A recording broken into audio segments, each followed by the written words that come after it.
जब सदन में मैं शिक्षा पर सदन पर बोल रहा था तो प्रतिपक्ष के नेता ने कहा था कि उनकी डिग्री फर्जी नहीं है।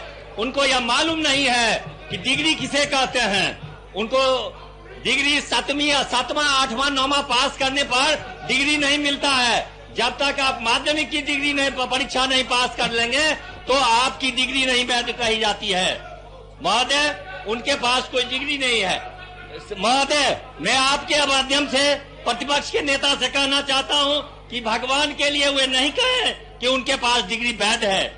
वे अपने आप को युवाओं का तथाकथित प्रतीक समझते हैं। जब उनको पता चलेगा कि उनके नेता को यह भी पता नहीं है कि डिग्री क्या होती है और किसे कहते हैं, तो उनको बड़ा दुख होगा और वे टूट जाएंगे। महोदय, मैं यह भी बताना चाहता हूं कि नेता प्रतिपक्ष उस दिन के भाषण में एक बात के से जरूर सहमत हूं। नेता प्रतिपक्ष ने कहा था कि उन्हें 2 पूर्व मुख्यमंत्रियों का पुत्र होने का सौभाग्य प्राप्त है। यह 100% सती बात वो कर रहे थे। लेकिन यहाँ पर दुर्भाग्य की बदौलत यह है कि 2 पूर्व मुख्यमंत्री के पुत्र होने के बाद भी आप मैट्रिक की परीक्षा नहीं पास कर सके। नेता प्रतिपक्ष तो बिना किसी शिक्षा और जनसेवा के अनुभव से ही सदन का सदस्य नहीं उप मुख्यमंत्री बन गए। सही में ऐसा सौभाग्यशाली राज्य का शायद पूरे विश्व के किसी जनमत में नेता प्रतिपक्ष के अलावा कोई दूसरा नहीं होगा जिसे किसी अनुभव के आधार पर 27 साल के उम्र में उन्हें 2 मिनट बचा है, कंक्लूड करिए।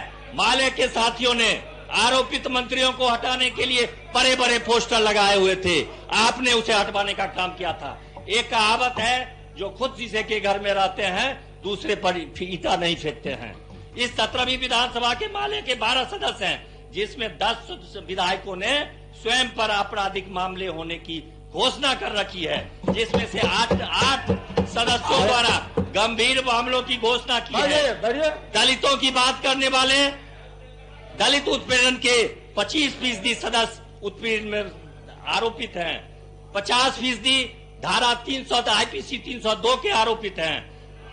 50% धारा IPC 307 के आरोपित हैं। यहाँ तक नहीं, IPC 420 के 25% व्यक्ति इसमें आरोपित हैं। मुझे माले के व्यक्तियों को अपमानित करने के लिए कोई मंशा नहीं है, लेकिन उन्होंने जब बात कही है तो मैं उस पर चर्चा किया हूं। उन्होंने हाथ तो यह है कि विधानसभा में कटौती पेश करने वाले खुद मद्य निषेध के आरोपित हैं और वे शराबबंदी पर ध्यान रोकने की बात करते हैं। क्या दुखद है। शराबबंदी का तो असर यह हुआ है कि राष्ट्रीय अपराध अभिलेख ब्यूरो के आंकड़ों के अध्यापन से साफ है कि शराबबंदी के बाद बिहार में महिला अपराध में मामलों में उल्लेखनीय